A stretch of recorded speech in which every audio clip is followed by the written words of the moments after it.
এইবার আসেন, পৃথিবীতে আল্লাহ সুবহানাহু ওয়া তাআলা যত প্রাণী সৃষ্টি করেছে তার মধ্যে আখবাস সবচেয়ে নিকৃষ্ট প্রাণী আল্লাহ শুকুরকে সৃষ্টি করেছে।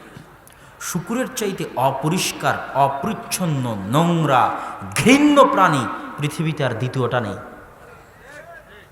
আর উটের চাইতে আত্মমর্যাদা সম্পন্ন প্রাণী পৃথিবীতে আর দ্বিতীয়টা নেই। উট যদি একবার রেগে যায় তো আপনাকে ঢিসাতে ঢিসাতে মেরেই ফেলে দিবে। এটা হচ্ছে উটের আত্মমর্যাদা, আত্মসম্মান, উটের রাগ। আর শুকুর নিজের নিতম্ব চেটেও পেশাব পায়খানা খেতে দ্বিধাবোধ করবে না, আর এক শুকুরের নিতম্ব চেটেও পেশাব পায়খানা খেতে দ্বিধাবোধ করবে না, 24 ঘন্টা পেশাব পায়খানার মধ্যে ডুবে থাকতেও দ্বিধাবোধ করবে না। তার নাম হচ্ছে শুকুর। ইবনে হাজাম রাহিমাহুল্লাহ বলছেন, যারা শুকুরের গোস্ত খায় তাদের মধ্যে এমন পরিমাণে খাবাসা, এমন পরিমাণে বেহায়াপনা, নির্লজ্জতা, নিকৃষ্টতা, নোংরামি প্রবেশ করে যে ওর স্ত্রীর সাথে যদি ওর চোখের সামনে কেউ জেনায় লিপ্ত হয় তবুও তার মধ্যে কোনো প্রতিক্রিয়া কাজ করবে না। কেন? শুকুরের গোস্ত।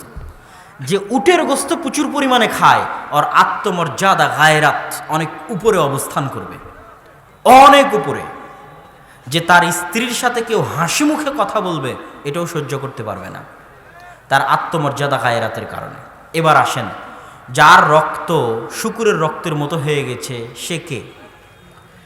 যে শুকুরের গোস্ত খাচ্ছে শুধু তারই অবস্থা যে তার মতো হবে তা নয়।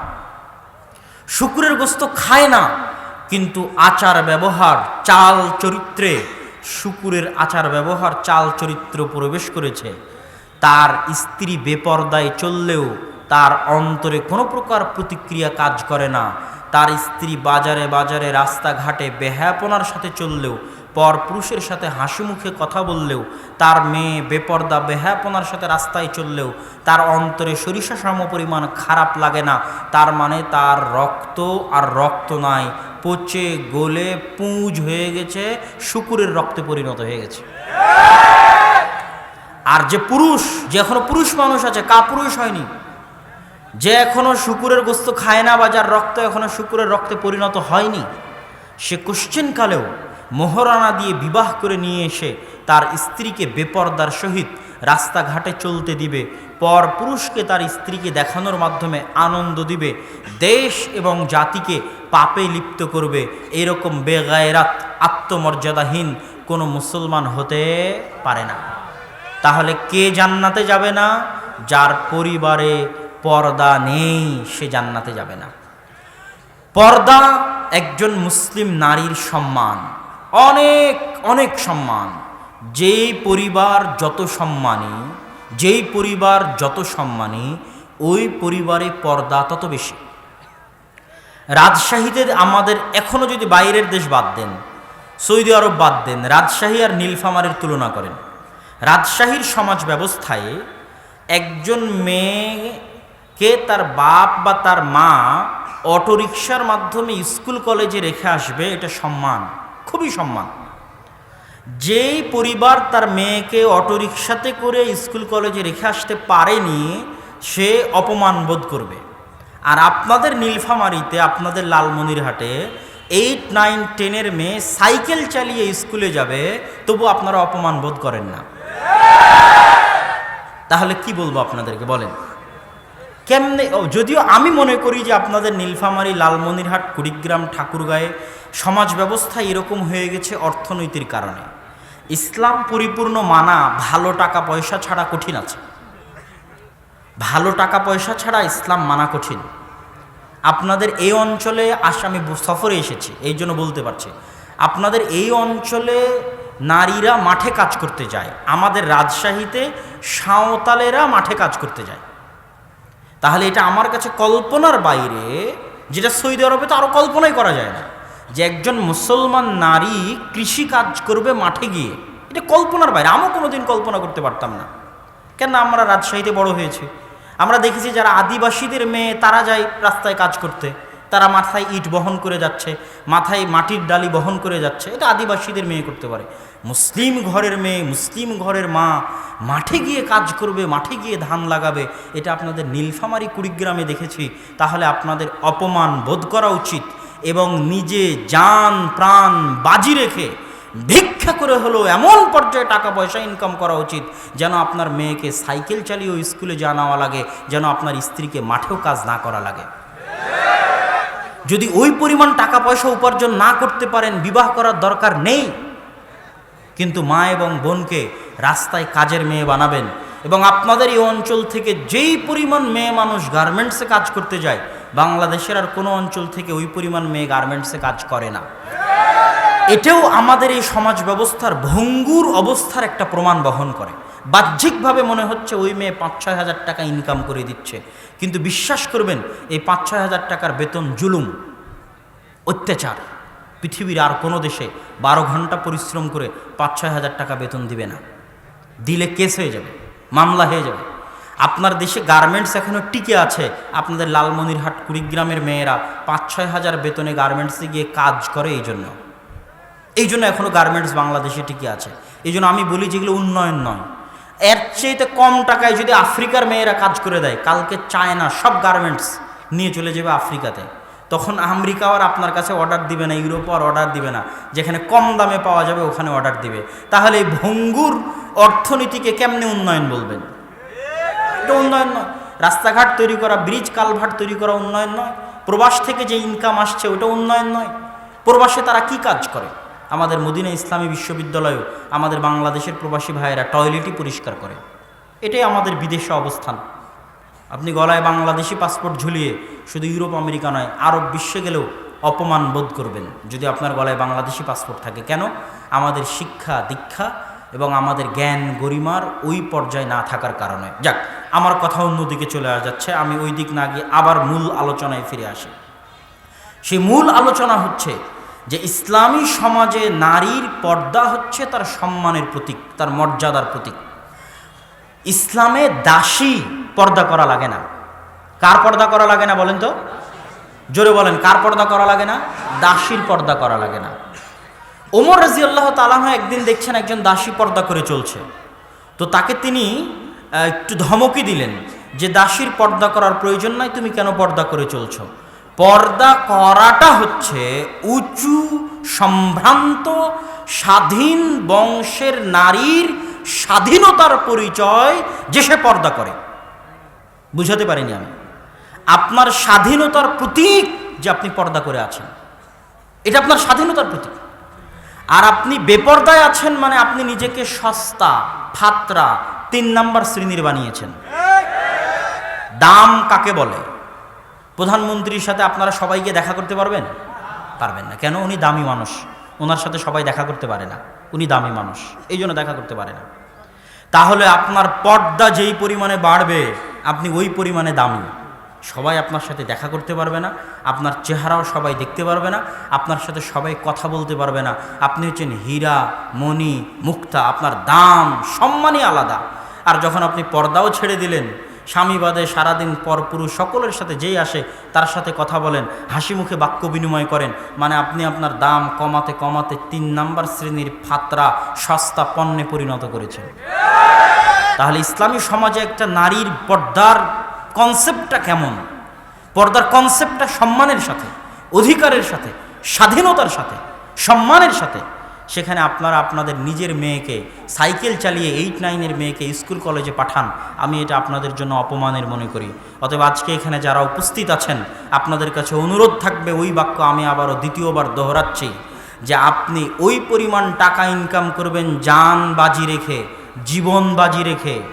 দরকার হয় 8 ঘন্টার জায়গায় 12 ঘন্টা কাজ করবেন, 12 ঘন্টার জায়গায় 20 ঘন্টা কাজ করবেন, নির্ঘুম কাজ করে যাবেন, মাথার ঘাম পায়ে ফেলে ওই পরিমাণ টাকা উপার্জন করবেন যেন আপনার মেয়েকে অটোরিকশার ভাড়া দিয়ে স্কুলে পাঠাতে পারেন, আর আপনার স্ত্রীকে যেন মাঠে গিয়ে ধান লাগানো না লাগে। পারবেন ইনশাআল্লাহ।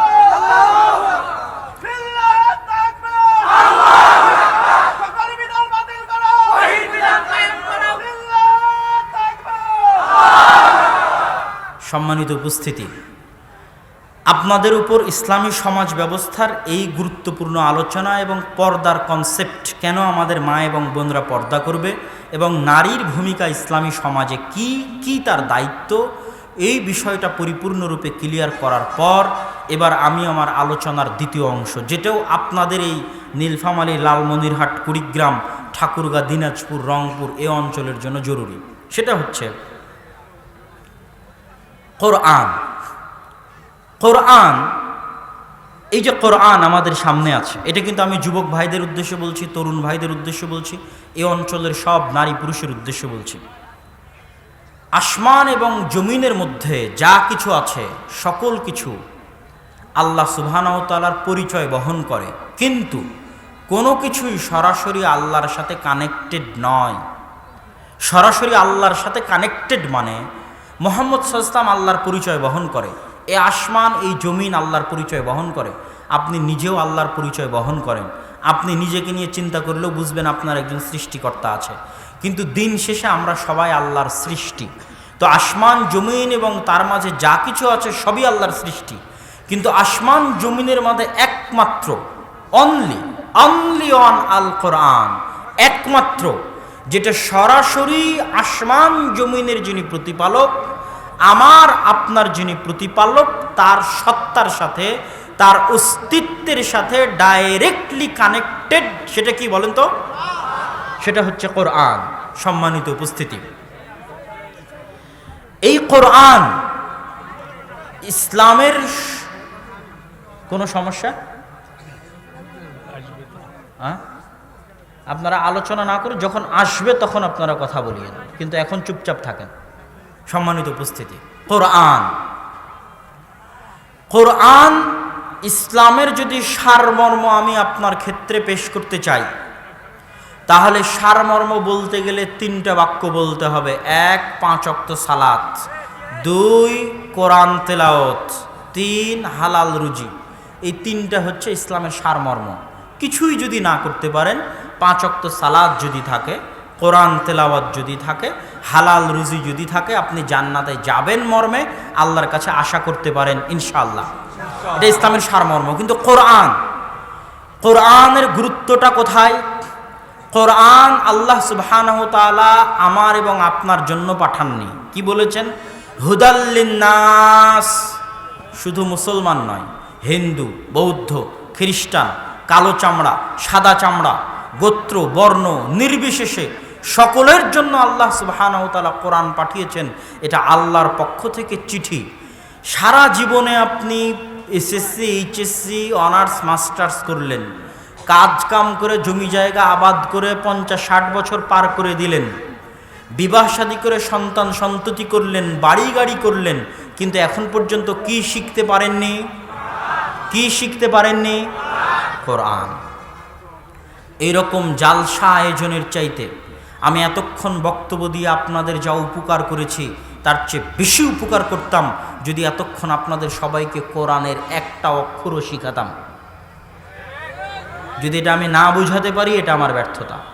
1 ঘন্টা বক্তব্য দিয়ে যা উপকার করেছি, সূরা ফাতিহার আলহামদুলিল্লাহ রাব্বিল আলামিনের একটা আলিফ যদি আমি আপনাদের শিখাতাম, তার চেয়ে বেশি নেকির কাজ করতাম।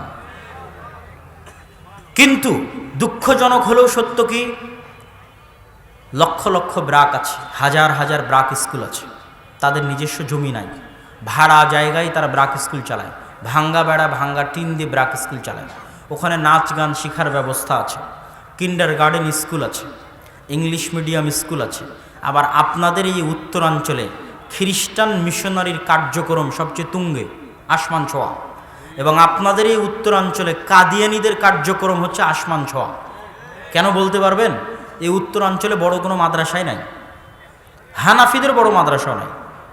বাংলাদেশে যদি হানাফিরা সবচেয়ে সংখ্যাগরিষ্ঠ হয়, তো বগুড়ার জামিল মাদ্রাসা পার হওয়ার পরে গোটা উত্তরাঞ্চলে হানাফিদের বড় কোনো মাদ্রাসা নাই।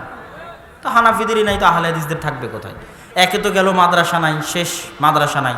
2, আপনাদের এই লালমনিরহাট, নীলফামারী, কুড়িগ্রাম, ঠাকুরগাঁ, দিনাজপুর, রংপুর, গাইবান্ধা, এই প্রত্যেকটা অঞ্চলের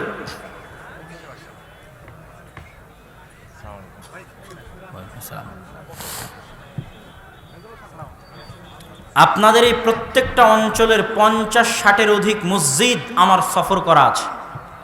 আপনাদের এই দিকের মসজিদগুলো থেকে যেই পরিমাণে মক্তব উঠে গেছে, বাংলাদেশের আর কোনো অঞ্চলের মসজিদ থেকে ওই পরিমাণে মক্তব ওঠেনি। আপনি আশ্চর্য হবেন, সিলেটের মতো বন্যার্ত অঞ্চলে আমরা 100টা মসজিদ, আমাদের দাওয়া ইলাল্লাহর দায়ীরা সফর করেছে 100 মসজিদ। বন্যায় ডুবে গেছে অঞ্চল, তবুও ওই 100টা মসজিদে আমরা জরিপ করেছি যে কোন মসজিদে মক্তব চলে না। 100টার মধ্যে 2-1টা মসজিদ ছাড়া আমরা কোনো মসজিদ বের করতে পারিনি যেই মসজিদে মক্তব চলে না। আর আপনাদের এই অঞ্চলে যেই মসজিদে গেছি সেই মসজিদেই বলেছে এই মসজিদে মক্তব নাই। জানি না কয়টা মসজিদে আপনাদের মক্তব আছে, কিন্তু আমি যত মসজিদে গেছি প্রত্যেকটা মসজিদে বলেছে কি নাই বলেন তো? শেষ পর্যন্ত বলতে হবে কি নাই? মক্তব নাই। তাহলে ব্রাক যদি ভাঙ্গা বেড়া, ভাঙ্গা টিন, ভাড়া জমিতে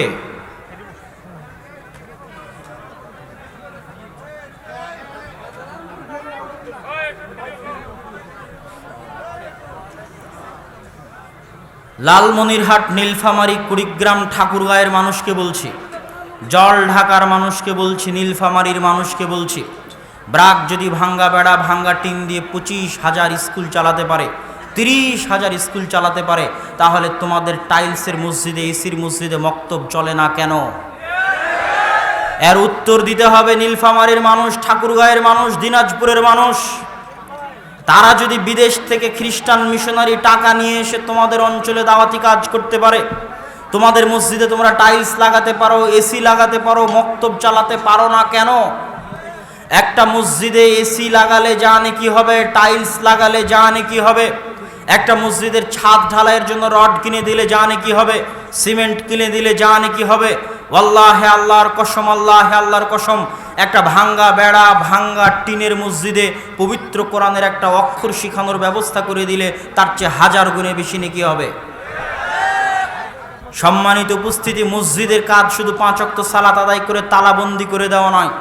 মসজিদকে শুধু আপনি ঈদুল ফিতর আসবে তখন আপনি চাউল বন্টনের জন্য ব্যবহার করবেন, কুরবানির সময় আসবে তখন গোস্ত বন্টনের জন্য ব্যবহার করবেন। আর এর বাইরে ছাদওয়ালা মসজিদ নিয়ে বসে আছেন, এসিওয়ালা মসজিদ নিয়ে বসে আছেন, আর আপনার মসজিদের কোনো কাজ নাই। কল্পনা করেন যেই পয়েন্টে যত জায়গায় আপনাদের মসজিদ আছে, সারা বাংলাদেশে কোনো দলের অত শাখা অফিসও নাই। আওয়ামী লীগ বলেন, বিএমপি বলেন, ব্রাক বলেন, প্রশিকা বলেন, যেই পরিমাণে যেই জায়গায় মসজিদ আছে ওই পরিমাণে তাদের ওই জায়গায় অফিসও নাই, কোনো রাজনৈতিক দলেরও নাই, কারো নাই। কিন্তু আপনারা কি করেছেন? মসজিদগুলোকে অকেজো, অচল, অথর্ব করে রেখেছেন। আপনি কল্পনা করেন আজকে এই প্রত্যেকটা মসজিদ, কত শত বিঘা জমি মসজিদের নামে ওয়াকফ করা আছে, হাজার বিঘা সম্পত্তি মসজিদের নামে ওয়াকফ করা আছে, মেইন বাজারে ওয়াকফ করা আছে, 4তলা 5তলা মসজিদ, এসিওয়ালা মসজিদ, টাইলসওয়ালা মসজিদ মেইন বাজারে আল্লাহর নামে ওয়াকফ করা আছে। যদিও এই সকল ওয়াকফগুলো গত 200 বছরের ওয়াকফ। কেন 200 বছরের ওয়াকফ? মুসলমানেরা কি এদেশে 200 বছর থেকে বাস করে? কথা বলেন না যে মুসলমানেরা কি এদেশে 200 বছর থেকে বাস করে? কত বছর থেকে বাস করে? 1000 বছর থেকে বাস করে। কত বছর থেকে? 1000। তাহলে 200 বছরের আগে যে 800 বছর যে মুসলমানেরা ছিল, ওরা কি আল্লাহওয়ালা ছিল না? ওরা দান করেনি? ওরা কি মসজিদ মাদ্রাসা ওয়াকফ করেনি? কথা বলে না যে ওয়াকফ করেছে না করেনি? করেছে।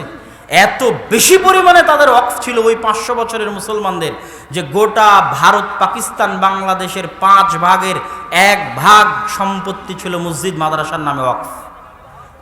আল্লাহু আকবার বলেন। গোটা ভারত, পাকিস্তান, বাংলাদেশের 5 ভাগের 1 ভাগ সম্পত্তি মসজিদ মাদ্রাসার নামে ওয়াকফ। কিন্তু ব্রিটিশরা এসে লাখেরাজ সম্পত্তি বাজেয়াপ্তকরণ, লাখেরাজ মানে লাখারাজ, যা ট্যাক্স দেওয়া লাগবে না, ওয়াকফের জমির ট্যাক্স দেওয়া লাগতো না, ওয়াকফের জমি আল্লাহর জন্য, ট্যাক্স নাই, লাখারাজ সম্পত্তি বাজেয়াপ্তকরণ, 5 ভাগ গোটা ভারত, পাকিস্তান, বাংলাদেশের 5 ভাগ সম্পত্তির 1 ভাগ সম্পত্তি বাজেয়াপ্ত করে তারা পুনরায় জমিদারি আকারে বন্টন করে দিয়েছে। এই জন্য যত ওয়াকফ মসজিদ আছে, মাদ্রাসা আছে, এগুলো সব গত 200 বছরের, তার আগের নয়। তার আগেরগুলো 2-1টা হয়তো ওই কুসুম্বা মসজিদ, সোনা মসজিদ, রাজা বাদশাদের 2-1টা যেগুলো আছে সেগুলো, তাছাড়া আর নাই। তার মানে কি এই দেশে মুসলমান ছিল না? ছিল। কি বলছিলাম? এত শত বিঘা সম্পত্তি মসজিদের নামে ওয়াকফ করেছেন।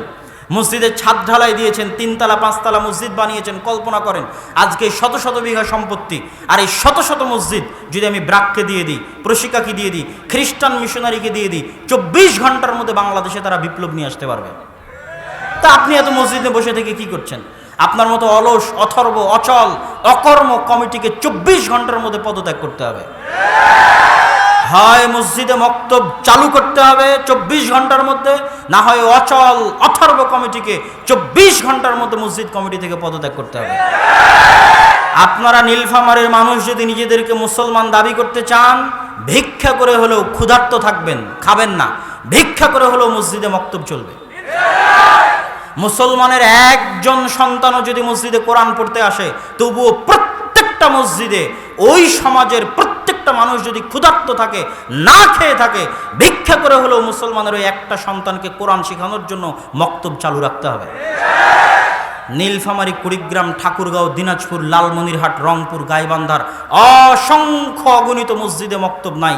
আজকে আমার বক্তব্যে আপনাদের কাছে 2টা দাবি পেশ করে গেলাম, শুধু আপনাদের উদ্দেশ্যে, গোটা বাংলাদেশের মানুষের উদ্দেশ্যে বলিনি, শুধু আপনাদের উদ্দেশ্যে। এক, আপনাদের মা এবং বোনদেরকে, আবারও ওই বাক্য ব্যবহার করছি, আবারও, কেন আমি যখন এই এলাকা সফর করেছি আমাকে কষ্ট লেগেছে, দুঃখ লেগেছে, অন্তরে আঘাত পেয়েছি, আমি আবারও ওই বাক্য ব্যবহার করছি। আপনারা যদি পুরুষ মানুষ হন, আপনারা যদি মুসলমান হন, তাহলে আমার পক্ষ থেকে আমি আপনাদের দোহাই দিয়ে বলে গেলাম, আমার চোখে পানি আসছে, ছলছল করছে, আমি আপনাদের দোহাই দিয়ে বলে গেলাম, ওই পরিমাণ টাকা উপার্জন করবেন, মাথার ঘাম পায়ে ফেলে ওই পরিমাণ টাকা উপার্জন করবেন। 8 ঘন্টার জায়গায় 12 ঘন্টা পরিশ্রম করবেন, 12 ঘন্টার জায়গায় 16 ঘন্টা করবেন, 16 ঘন্টার জায়গায় 18 ঘন্টা করবেন। আপনার মেয়েকে যেন অটোরিকশায় ভাড়া দিয়ে স্কুলে পাঠাতে পারেন, আপনার মেয়ে যেন কাল থেকে সাইকেলে না যায়। আর না হলে আপনি বলে গেলাম, আমি বলে গেলাম, আপনি কাপুরুষ। আর ওই পরিমাণ আপনি ইনকাম করবেন যেন আপনার স্ত্রীকে মাঠে গিয়ে কাজ না করতে হয়, আপনার মেয়েকে যেন গার্মেন্টসে গিয়ে কাজ না করতে হয়। যদি আপনার মেয়ে আপনার স্ত্রীকে গিয়ে মাঠে কাজ করতে হয়, তাহলে আপনি বিবাহের যোগ্য নন, আপনি কাপুরুষ। রাজশাহীতে আদিবাসী সাঁওতালেরা মাঠে কাজ করে, আপনাদের লালমনিরহাটে, নীলফামারীতে মুসলমানের মেয়ে মাঠে কাজ করে, কল্পনা করতে পারি না আমি। আর দ্বিতীয়ত, আপনাদের লালমনিরহাট, নীলফামারীর মানুষের কাছে আমার দাবি থাকলো, ভিক্ষা করে হলেও মসজিদে কি চালাবেন? মক্তব চালাবেন। এই প্রজন্মকে কোরআনবিহীন প্রজন্ম গড়ে উঠতে দেওয়া যাবে না। ঘরে ঘরে জামিয়া সালাফিয়া তৈরি করা সম্ভব নয়, ঘরে ঘরে ঢাকা বিশ্ববিদ্যালয় তৈরি করাও সম্ভব নয়, কিন্তু প্রত্যেকটা গ্রামের মক্তবে যদি, মসজিদে যদি মক্তব চলে, মুসলমানের সন্তান নিম্ন পক্ষে, অন্তত পক্ষে কি শিখবে? কোরআন শিখবে। আর কোরআন না শিখে কেমনে মুসলমান থাকতে পারে? কোরআন না শিখে মানুষ কেমনে মুসলমান হয়? কেমনে? আপনাদের মরার আগ পর্যন্ত যেমন আল্লাহ বলেছে, লা তামুতুন্না ইল্লা ওয়া আনতুম মুসলিমিন, মানুষ তোমরা, দুনিয়ার মানুষ তোমরা মুসলমান না হয়ে মরিও না। আর আমি আপনাদেরকে বলে গেলাম যে আপনারা কোরআন না শিখে যেন আপনাদের মৃত্যু না হয়, এই দোয়া আল্লাহর কাছে করবেন। বলেন আল্লাহুম্মা আমিন। কোরআন না শিখে যেন আপনার মৃত্যু না হয়। কোরআনের চাইতে গুরুত্বপূর্ণ কিছু আমি বলতে বলতে এই পর্যন্ত বলেছি, জানি না পাশে আব্বু বসে আছে, এই ফতোয়া কতটুকু ঠিক, কিন্তু আমি আমার বুঝ অনুযায়ী বলেছি। আমার ফতোয়া ভুলও হতে পারে। মানুষ যখন আমাকে জিজ্ঞেস করে যে আমি দিন শিখার জন্য কার বক্তব্য শুনবো, কার বই পড়বো, আমি তাকে পাল্টা প্রশ্ন করি, আপনি কি কোরআন পড়া জানেন? ও বলে না, আমি কোরআন পড়া জানি না। তখন আমি পাল্টা তাকে পার্সোনালি বলেছি, যদি আপনি কোরআন পড়া না জানেন আর কোরআন পড়া শিখা শুরু না করে আব্দুর রাজ্জাক বিন ইউসুফের বক্তব্য শুনেন, জাকির নায়েকের বক্তব্য শুনেন, এবং দুনিয়ার সবচেয়ে বড় আলেমেরও বই পড়েন, অথচ আপনি কোরআন পড়া জানেন না আর কোরআন শিখা শুরু করেননি, আপনি হারাম কাজ করছেন। এটা আমি জানি না আমার এই ফতোয়া কতটুকু ঠিক। আপনার হচ্ছে হ্যাঁ, আপনি কোরআন পড়া শিখা শুরু করেছেন, প্রতিদিন 1 ঘন্টা করে কোরআন শিখছেন, ঠিক আছে, এখন আপনি আব্দুর রাজ্জাক বিন ইউসুফ, জাকির নায়েকেরও বক্তব্য শুনতে পারেন, সহিহ বুখারীও পড়তে পারেন, মুসলিমও পড়তে পারেন, কিন্তু কোরআন পড়া জানেন না আর কোরআন শিখা শুরু করেননি, সেটা বাদ দিয়ে দুনিয়ার যার বক্তব্য শোনেন না কেন, যার বই পড়েন না কেন, হারাম। আগে কোরআন শিখতে হবে। প্রত্যেক মুসলমানের সন্তানের জন্য কোরআন শিক্ষা ফরজ। ইবনে তাইমিয়া রাহিমাহুল্লাহ বলতে বলেছেন যে আরবি ভাষা শিখাই ফরজ, এবং ওনার কথার মধ্যে যৌক্তিকতা আছে। কি জন্য যৌক্তিকতা আছে আমি সেটাও বলি। ইসলাম পৃথিবীতে যেখানে প্রবেশ করেছে, স্পেনে যান, আজকে স্পেনের মানুষকে আরবিতে কথা বলে নাকি? আপনারা তো স্পেনের বার্সেলোনা, মাদ্রিদ, রিয়াল এদের ক্লাবের ফুটবল নিয়ে আমাদের যুবকরা সবসময় মেতে থাকে, এবং আর্জেন্টিনা, ব্রাজিলের বিশ্বকাপ নিয়ে যুবকরা মেতেছিল। এই সমস্ত যুবক হচ্ছে দেশ এবং জাতির জন্য বোঝা।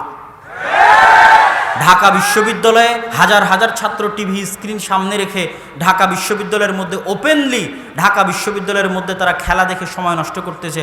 ওই বিশ্ববিদ্যালয় সাথে সাথে বন্ধ করে দেওয়া উচিত। ইউরোপের কোনো বিশ্ববিদ্যালয় কেন হয় না? অক্সফোর্ড, ক্যামব্রিজ, হার্ভার্ডে কেন হয় না? এই জন্য ওরা শাসক আর তোমরা গোলাম।